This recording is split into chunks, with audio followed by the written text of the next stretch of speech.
Have you ever wondered how your RV was made? Well, we just took our bounder back to Decatur, Indiana for the last of the repairs. And we got the opportunity to tour the Fleetwood factory with Mike Rove. And for those of you who don't know who Mike is, he is the face of Fleetwood. So stay tuned to find out the 5 things we learned from our tour. Welcome back to the channel. We're Sherry and John from AmpedToGlamp.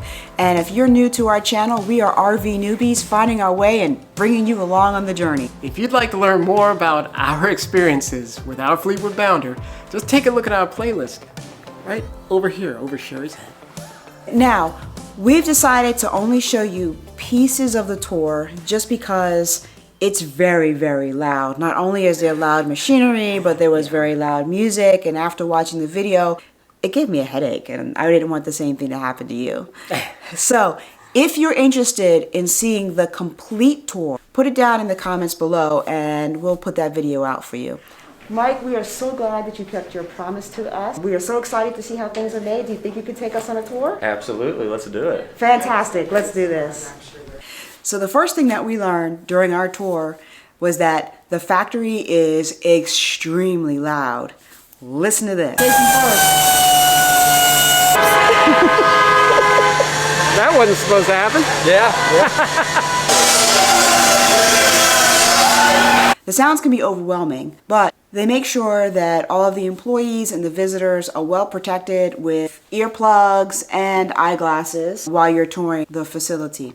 The next thing we learned is that COVID had quite an impact on production.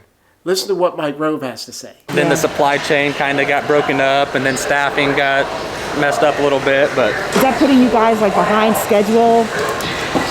Yes, so we don't want to jump up our production rates to exceed what we're able to build based on supply chain and staffing levels.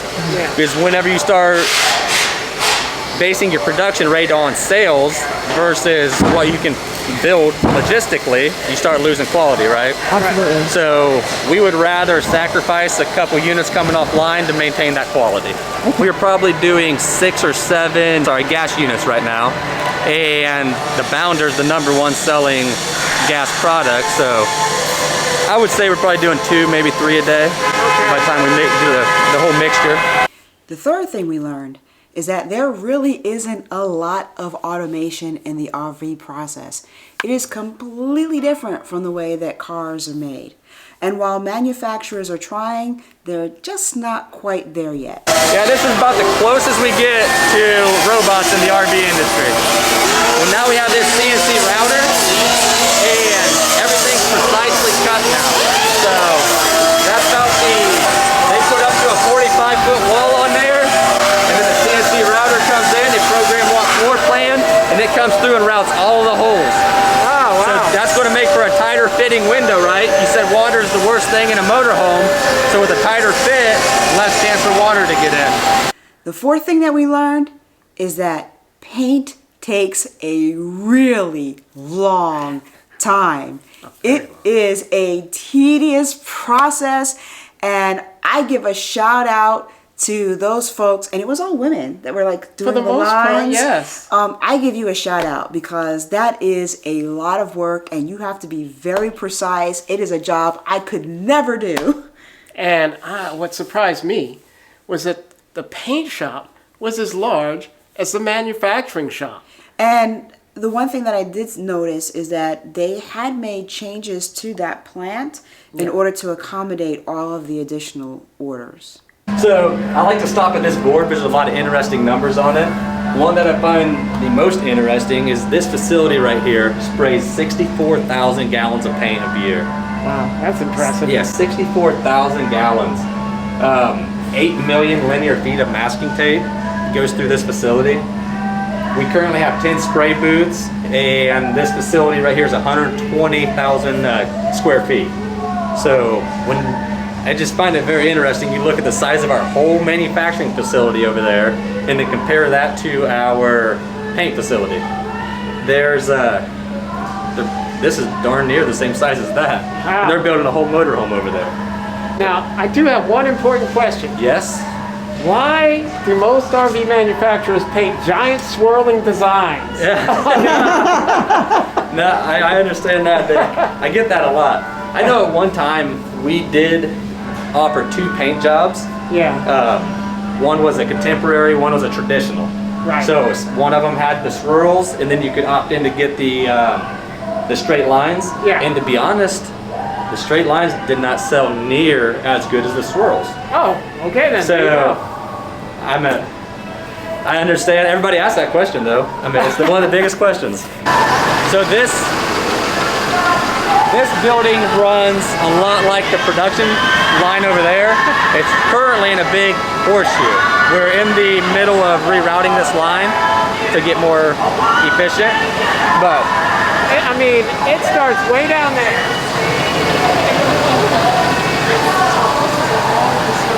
it's 330 yards long. Wow. So currently, that's our first base booth right there. So we paint the whole motorhome one color. Okay. Even though that color is probably gonna be the least amount showed when this is done, but we paint it all one color, so it'll give you a smoother finish and better, it adheres better to the unit that way. They come in here as a repair booth. We try to get all of our defects fixed before we start applying the stripes. Once we apply the stripes, it'll take that 30-minute fix into 3-4 hour fix. Everything you see it's yellow will be silver when we strip it. Ah. So I like to think of it as once you cover it up, that's the color it stays. Hour and 20 minutes or so, and then the line rolls. These guys have 2 cells, so probably 2.5 hours, 2.5 to 3 hours. So anything you see is yellow is a paint mask. Anything you see is blue will be done by hand. And then the ladies up there are doing most of the handwork. It takes probably 5 weeks to go all the way around, but probably half of that time is here in the paint facility. This unit up here is sanded down. It was all shiny like this unit. So some of the units will get a single clear, some will get cleared, then sanded down, then cleared again. And then like the American coach, it'll get cleared, sanded down, and then buffed. So the more you do there, the more UV protection you're getting and the smoother finish you get. This one just came out of second base and they prepped it up. Yeah. So in second base, they know, because they've been painting a lot of them, which stripes they paint. So they just go ahead and paint their stripe. They don't stay in the lines real well, as you can see, but that's intentional. They just make sure they have good coverage on that line. And then this is all smooth. We'll have a little dry edge here, and then we'll go through and sand that. So it's going to give you a nice smooth transition. Basically, we just keep repeating that process. We paint it, it comes out, dries, we cover up what they painted. Yep. That's second base. This one right here, well, this one right here just came out of second base, so it's not taped up yet. And we do a horseshoe, and then this is fourth base. And when they come out of fourth base, they'll look just like this Discovery. And they peel all of this tape off and reveal that nice graphic. As I told you back there, we were working on rerouting our line to be more efficient. So we put up this wall, and you see when we came out of the offices, they were sanding right there. Yeah. They're going to start sanding and do all of our body work back here, so we're no longer line tied to the production line. So they can have all the time they want to basically build a perfect unit, and it's all blocked off. All the dirty stuff's done behind this wall, and then we get out here and it's all paint. So there's no dirt and debris that can get in our paint. That's good. We're gonna run 2 lines, so we'll have a gas line and a diesel line. And then once they get out to the other end of this building, they'll be completed. Excellent. This back here is a CRT, stands for Customer Response Team. We put this on, it was supposed to be a 90-day project, and it's been going for 12 years or so now. We just had such a great response from our dealer network and our customers that we just keep it going.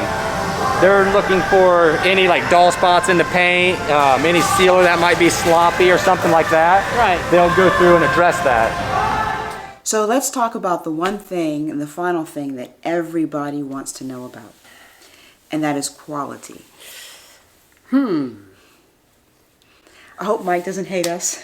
I know. But I didn't see a lot of people with clipboards at checkpoints going through to make sure that everything was done the way it should be. Doesn't mean that that wasn't happening. No, it doesn't. I just didn't see that, but there were a lot of things that Fleetwood has worked into the production line to improve the quality.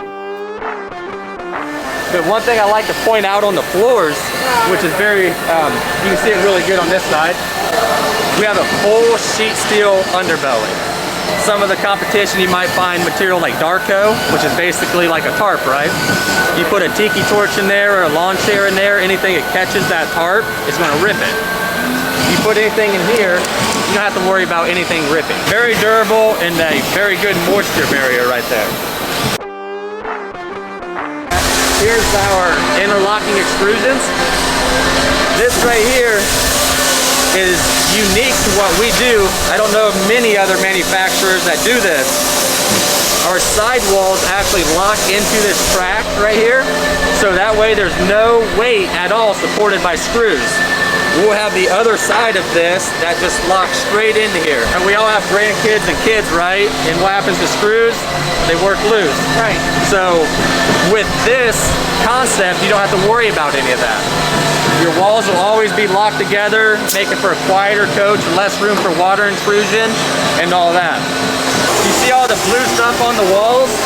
That's a guide coat. We put that on there back here, and then we sand it all off. So if there's any blue remaining, it's a defect. So if there's a low spot or a scratch or anything, that way we can get it fixed before we start applying our paint. If there's a scratch in here, the blue will get inside of it, and then when we sand it down, it'll be all white and it'll leave that blue line. Then we know we need to address that area. It's just a way to build in quality into the line. Another checkpoint. I didn't know that Fleetwood actually makes its own cabinetry.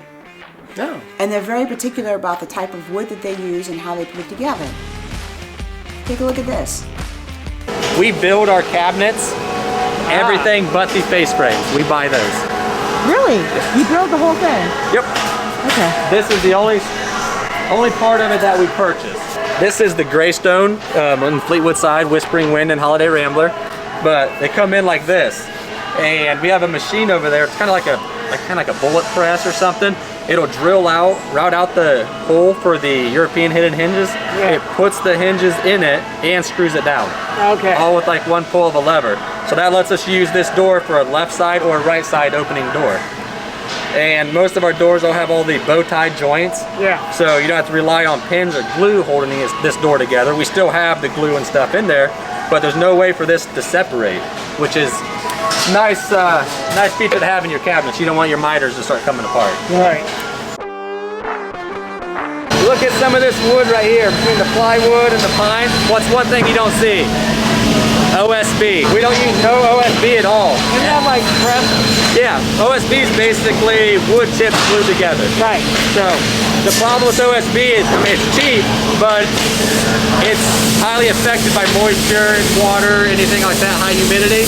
We use all marine grade plywood in our unit. One thing that did surprise me is that on one single line, you would have so many different vehicles going into that same station. Well, I think they use a lot of the same parts for all the different vehicles, right? And, right. And that you see that in a lot of different manufacturing, whether it's with cars, refrigerators, whatever it is you buy. A lot of the things that you see in the Bounder, you may also see in the Flare, for example. Right. And then and that just helps with keeping costs down. Yeah. We have the old style dashboard. A lot of people have the new style dashboard, and they were wondering what the heck was going on with that. There's been a lot of talk about it on the internet.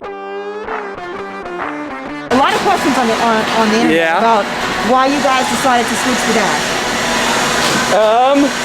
So you always got to kind of update things, right? So that was the version of the update that came out with. I know we've had a little bit of pushback on the angle of the